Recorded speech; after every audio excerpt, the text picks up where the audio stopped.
Welcome to the OSA Connect tutorial. In this video, we'll show you how to check the eSignature status of your contract in OSA Connect.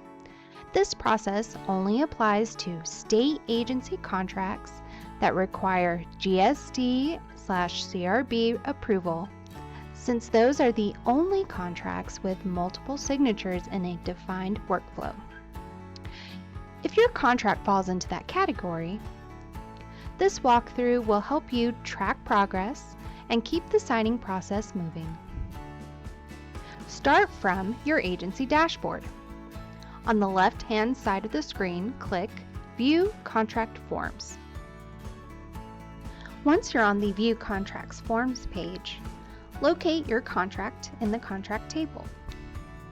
If it hasn't been fully signed yet, the status will display awaiting signature.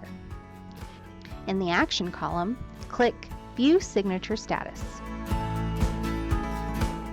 On the next screen, you'll see the Signature Status window. This view shows the signer order, signer details, status of each signer, the date the signer received the eSignature email, and the date they signed. Use it quickly to see who has signed and who is still pending and who has received the email to sign. If signatures are still pending, follow up directly with the signer to keep things moving. And if you notice any incorrect signer information or need an email resent to a signer, contact the help desk at helpdesk@osa.nm.gov. OSA Connect also helps by sending automatic reminder emails to signers who haven't completed their signature.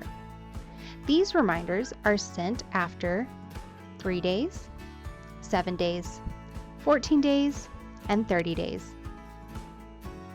As a best practice, make it a habit to regularly check your contract signature status so you can avoid delays and keep everything on track.